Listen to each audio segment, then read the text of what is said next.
자, 이제 오늘로서 우리는 느헤미야서를 마감하게 됩니다.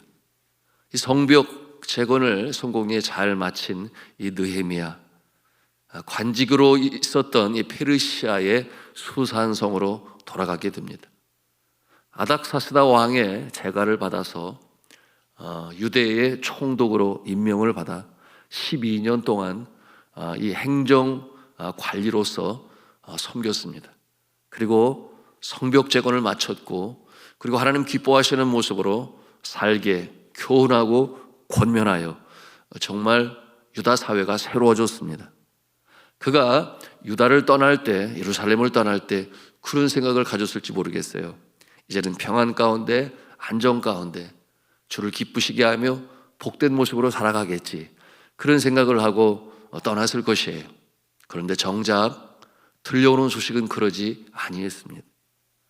여러분, 시간이 가면서 그 평안과 안정이 오히려 주를 사랑하는 믿음에서 멀어지게 하고, 그리고 그 유다 사회의 모습은 타락과 부패가 다시금 시작되었으니 그 소식을 들을 때에 이 느헤미야의 마음이 너무나 아팠습니다.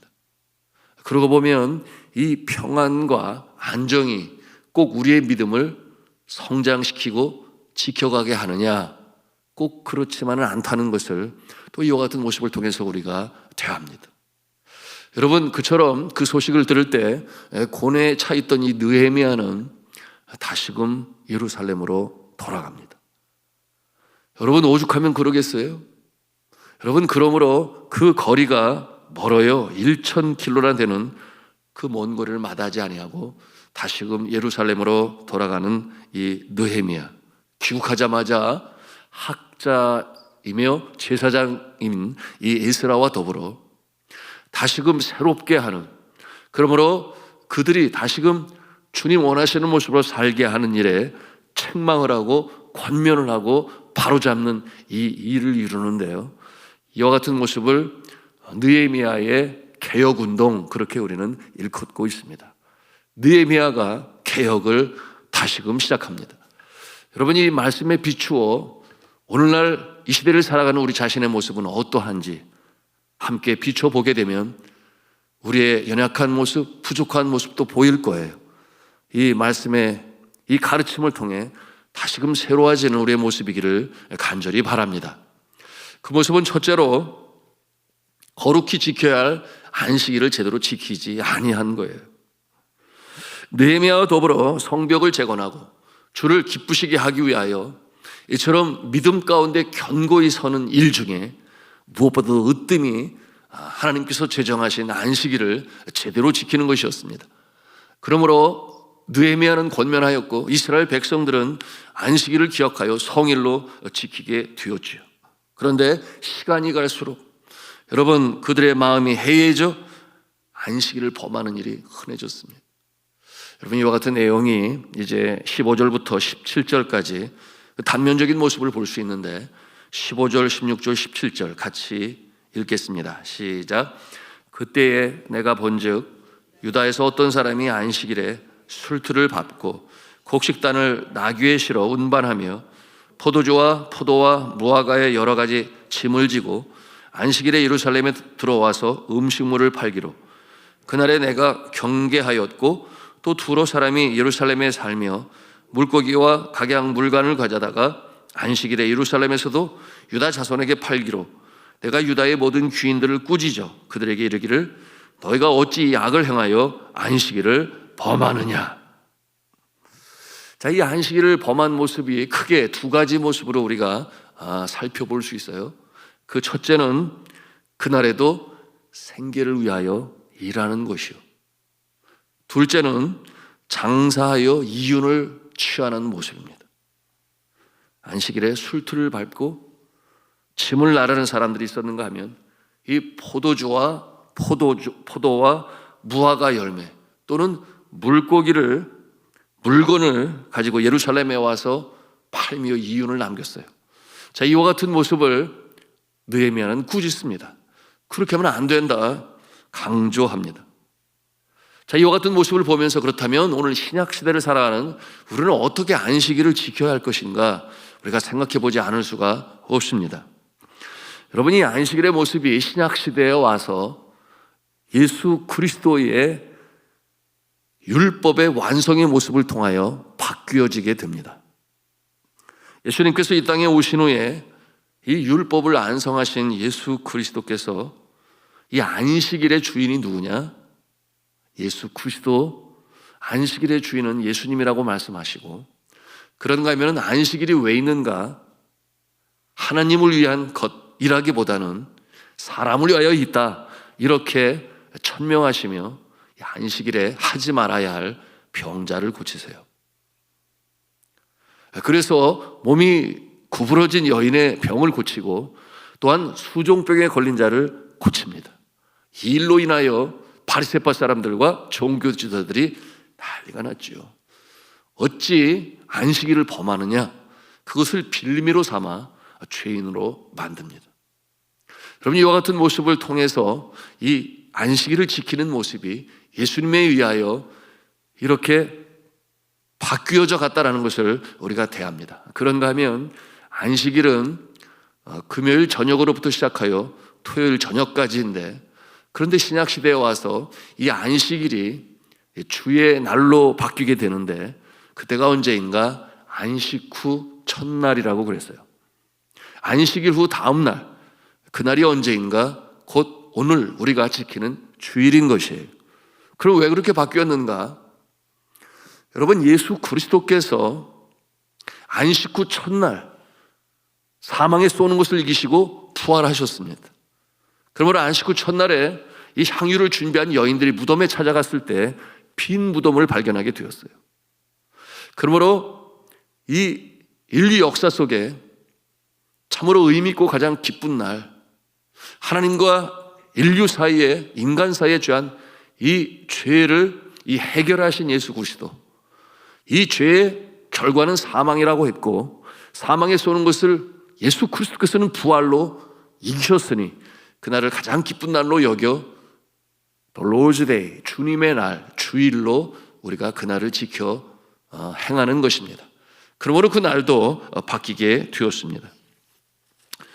자, 그렇다면 이 신약 시대에 와서 이 주일로 지키는 이 주님의 날에 가장 중요한 것이 무엇인가 하는 것인데요, 그것은 첫째로 예배 드리는 것입니다. 그것이 초대교회 교인들이 주일에 행했던 모습이었어요. 하나님께 예배하는 것이에요. 예배를 받으시는 하나님, 예배를 받으시는 이 하나님은 온 우주 천지 만물로부터 예배를 받으시는데, 안식일은 사람을 위하여 있는 것이다, 이렇게 말씀하셨으니 예배 드리는 자에게 하나님께서는 은혜를 베푸세요. 그러므로 그 심령을 다시금 거룩하게 하시고, 그리고 그날을 통하여 다시금 지치고 상한 심령 회복시키셔서 또 한 주간을 살아갈 수 있는 능력을 제공하시니 예배하는 자가 복된 자인 줄로 믿으시기를 바랍니다. 이것이 안식일의 가장 중요한 일이에요. 그리고 다음으로 빼놓을 수 없는 것이 무엇인가 하면 믿음의 사람들이 함께 모여서 기도하고 떡을 떼는 것입니다. 여러분, 이는 성도의 교제라고 말할 수 있겠는데요, 함께 기도하고 떡을 떼므로 인하여 믿음을 견고히 세우고 세파에 떠내려가는 존재가 아니라 거슬러 올라가는 그리스도의 정병으로 세우는 이 성도의 교제가 바로 주일에 이루어집니다. 이에 대한 하나의 표본을 우리가 성경을 통해서 볼 수 있는데, 사도행전 20장 7절이에요. 그 부분을 제가 읽겠습니다. 그 주간의 첫날에, 그 주간의 첫날이란 것 안식 후 첫날이죠. 우리가 떡을 떼려 하여 모였더니 바울이 이튿날 떠나고자 하여 그들에게 강론할새 말을 밤중까지 계속하며. 자, 이것이 주의 날에 이루어진 일이에요. 떡을 떼기 위해 모였고 예배를 드리는 가운데 주의 말씀을 들어 그 심령이 다시금 새로워지고, 여러분, 그 모습을 통하여 하나님 기뻐하시는 삶으로 살아가는 이 일이 언제 이루어졌다? 주일에 이루어졌다라고 하는 것입니다. 여러분, 모두가 모여 예배를 드리고 주의 말씀으로 새로워지고 함께 떡을 떼며 믿음 안에 견고히 서는 것, 이것이 주일에 우리가 지켜야 할 일입니다. 우리 교회는 오전 예배를 마치고 그리고 함께 공동 식사를 해요. 그러므로 교제를 나누고, 또한 이 오후 예배를 드리고 나서 이제는 주일 성수를 하게 되는데, 여러분 구약 시대에 이 상번제로 인하여 아침과 저녁에 이 성전에서 제사를 드렸어요.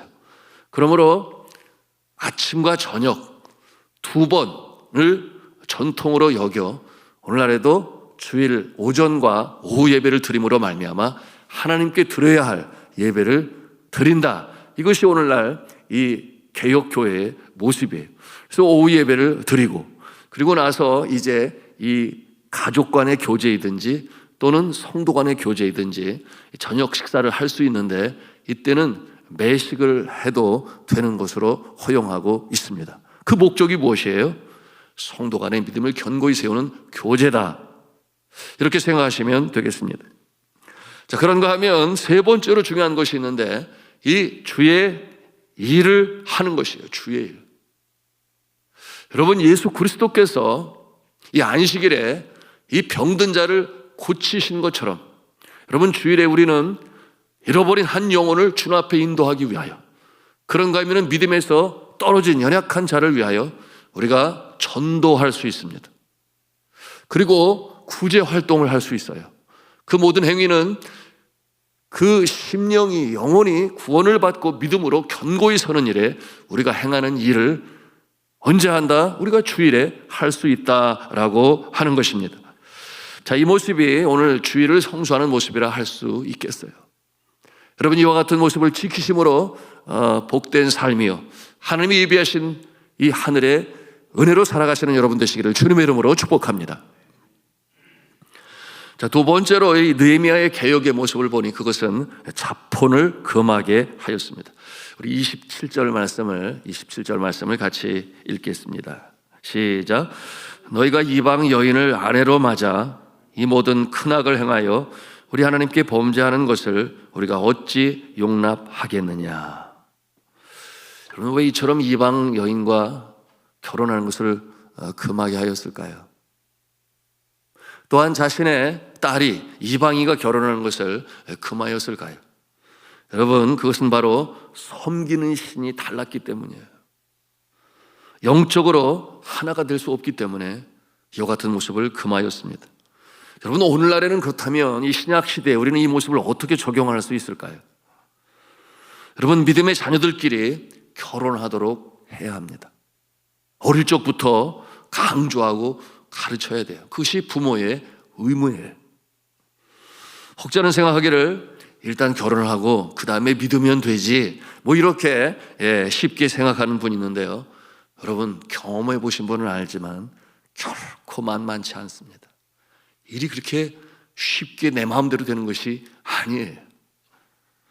그런데 이미 불신자와 결혼을 하였으면 어떻게 하겠느냐 이 말이에요. 그 가정에서 어떠한 어려움을 무릅쓰고서라도 믿음을 지켜나갈 수 있어야 합니다. 그런데 믿지 않는 이방인 가정에 여러분 며느리로 들어가서 또는 사위로 들어가서 믿음에서 멀어지는 모습 우리가 볼 수 있어요. 그럼 아니 됩니다. 그리고 쉬워요? 쉽지 않아요. 어찌하든지 이 기독교 신앙을 지켜나가기 위해서 정말 기도하고 깨어 있어야 해요. 나아가서 이 배우자와 자녀들이 예수 그리스도를 구세주로 영접할 수 있도록 정말 수고하고 애쓰고 섬기고 그 노력을 많이 해야 됩니다. 일도 결코 만만치 아니합니다. 그런데 그 모습은 마치 어떠한 모습이어야 하는가? 파송받은 선교사처럼, 머나먼 나라의 영혼 구원하기 파송받은 선교사만큼 열심히 수고하고 기도하며 애써야 돼요. 왜냐하면 가정 선교사로 보내셨구나. 가정 선교사로 보내셨구나. 이 의무가 나에게 있구나. 이와 같은 마음을 가지고 정말 기도하며 했어야 합니다. 포기하지 말아야 합니다. 그런데 감사한 것은 그와 같은 가운데 정말 믿지 않은 배우자가 주님의 품으로 나오는 모습을 우리가 보기도 합니다. 여러분, 소망 중에 나아갈 수 있기를 주님의 이름으로 축복합니다. 자, 그러면 세 번째로 이 느헤미야가 돌아와서 개혁한 내용이 있는데 그것이 무엇인가 하면 제사장 직분을 정화하여 예배를 재건하였습니다. 제사장들을 새롭게 하는 일에 권면하고 책망하여 예배를 재건하였어요. 자포는 당시 유다 사회에 일반 백성들에게만 있었던 것이 아니었습니다. 심지어는 제사장 그룹에도 있었어요. 대제사장의 가문에도 있었어요. 28절, 29절 말씀, 28절, 29절 말씀을 다시 읽도록 하겠습니다. 시작. 대제사장 엘리야십의 손자 요야다의 아들 하나가 호론 사람 산발랏의 사위가 되었으므로 내가 쫓아내어 나를 떠나게 하였느니라. 내 하나님이여, 그들이 제사장의 직분을 더럽히고 제사장의 직분과 레위 사람에 대한 언약을 어겼사오니 그들을 기억하옵소서. 여러분, 산발랏이 누구예요? 예루살렘 성벽을 재건할 때 가장 많이 위협하고 방해했던 존재 아닙니까? 여러분, 그런데 그의 딸과 대제사장 엘리야십의 손자가 결혼을 했어요. 그러지 말아야 되는데 이와 같은 일이 벌어졌습니다. 우리가 상상해 볼 수 있습니다. 어떠한 이해 타산에 얽혀 있었겠죠. 그러나 하나님 보시기에는 아니라는 것입니다. 제사장의 혈통에 속한 자는 더욱 이 특별한 윤리적 이 성결의 이 책임이 있었습니다. 레위기 21장 7절에 말씀을 합니다. 제사장의 혈통은 이방 여인과 결혼할 수 없고 몸을 파는 여인이나 이혼당한 여인과도 결혼할 수 없었고 심지어 일반 과부하고도 결혼이 금지되어 있습니다. 이것이 에스겔서 44장의 명령으로 주셨어요. 그런데 대제사장의 이 가문에서 유다를 대적하는 이 권력자인 이방인의 딸을 이 며느리로 삼았으니 그를 추방하지 않을 수가 없었습니다. 꾸짖고 책망하였습니다. 자, 이와 같은 모습을 오늘날 이 시대의 신약 시대에 주의 종들에게 어떠한 모습으로 또한 적용해야 할까요? 신약 시대의 그 자격에 대해서 디모데 전서 3장 1절 이하 7절까지 그 기준을 정하고 있어요. 그를 지켜가야 하겠죠. 제가 읽겠습니다. 책망할 것이 없으며 한 아내의 남편이 되며 절제하며 신중하며 단정하며 나그네를 대접하며 가르치기를 잘하며 술을 즐기지 아니하며 구타하지 아니하며 오직 관용하며 다투지 아니하며 돈을 사랑하지 아니하며 자기 집을 잘 다스려 자녀들로 모든 공손함으로 복종하게 하는 자라야 할지며 사람이 자기 집을 다스릴 줄 알지 못하면 어찌 하나님의 교회를 돌보리요. 새로 입교한 자도 말지니 교만하여져서 마귀를 정죄하는 그 정죄에 빠질까 하며 또한 외인에게서도 선한 증거를 얻은 자라야 할지니 비방과 마귀의 올무에 빠질까 염려하라. 자, 이와 같은 내용으로 오늘 시대에 주의 종의 모습이 이 성결과 도덕을 지켜나갈 것을 강조하고 있습니다. 주의 종 자신은 늘 깨어서 그 동목을 지키고 함양해야 하며 뿐만 아니에요. 여러분, 주의 몸된 교회 성도들은 이 주의 종을 위하여 기도해야 합니다. 기도로 지원하며 응원해야 돼요. 왜냐하면 악한 사기는 이 사탄 마귀는 교회를 넘어뜨리기 위하여 주의 종을 타겟으로 삼아 공격하기 때문에 그러한 것입니다. 여러분, 주의 종을 위하여 기도해 주시기를 간절히 부탁합니다. 자, 그 다음에 네 번째, 느헤미야가 와서 다시금 개혁하게 된 부분은 무엇인가 하면 성전에 드려야 할 이 첫 수확의 11조를 다시금 잘 드리도록 강조하였습니다. 출애굽기 23장 19절에 하나님께서 명하시기를 너희 토지에서 처음 익은 첫 열매의 첫 것을 가져다가 너희 하나님 여호와의 전에 드려라, 이렇게 11조에 대해서 가르치셨죠. 그런데 잘 가르치지를 아니했어요. 자, 이 같은 모습이 오늘 이제 본문 말씀 10절, 11절, 12절, 10절, 11절, 12절을 우리 같이 함께 보시겠습니다. 네, 읽겠습니다. 시작. 내가 또 알아본즉 레위 사람들이 받을 몫을 주지 아니하였으므로 그 직무를 행하는 레위 사람들과 노래하는 자들이 각각 자기 밭으로 도망하였기로 내가 모든 민장들을 꾸짖어 이르기를 하나님의 전이 어찌하여 버린 바 되었느냐 하고 곧 레위 사람을 불러 모아 다시 제자리에 세웠더니 이에 온 유다가 곡식과 새 포도주와 기름의 11조를 가져다가 곳간에 드림으로 아멘. 여러분, 성전에서 수고하고 수종 들어야 할 그들이 생계가 어려워요. 왜냐하면 11조를 드리지 않기 때문에. 그러므로 그들이 오늘 말씀해 보니 도망하였다 그랬는데 사명을 제대로 감당하지 않고 떠날 수밖에 없고, 떠나서는 뭐 했겠어요? 그들도 일반인들처럼 농사를 짓고 뭔가 생계를 위한 일을 했겠죠. 그 모습을 하나님의 지파로 여기는 레위 지파, 성전의 수종드는 자들에게 너희들이 마땅히 해야 할 일을 하지 않았기 때문에 이와 같은 일이 벌어진 것이 아니냐 하여 구중하여 다시금 첫 열매의 소산으로 11조로 그 곡간을 채워 여러분 성전이 주님 보시기에 합당한 모습으로 그 직능과 임무를 감당하게 하였던 것이에요. 여러분, 이와 같은 11조 첫 소산으로 주 앞에 드리는 것은 하나님을 기쁘시게 하는 것이요, 또한 구체적으로 왜 하나님은 그 일을 하게 하셨는가 말씀드린 것처럼 첫째는 이 성전에 섬기는 주의 종들의 생계를 위한 것이요, 그런가 하면은 두 번째로는 이 성전을 관리하고 보수하는 이와 같은 일에 필요한 여러분 물질이 된 것이요, 그런가 하면 세 번째로 그 삶이 어려운 자들이 있어요.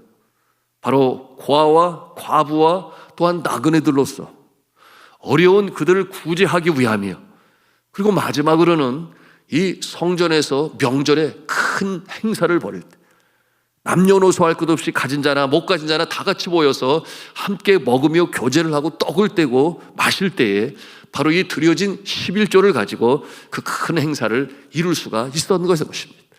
그러므로 주의 나라가 든든히 서가게 되었던 것이죠. 여러분, 이와 같은 일로 하나님께서는 제정하시고 일을 주관하시니 여러분 이와 같은 일에 참여하시고 동참하시는 우리 모두가 다 될 수 있기를 주님의 이름으로 부탁합니다.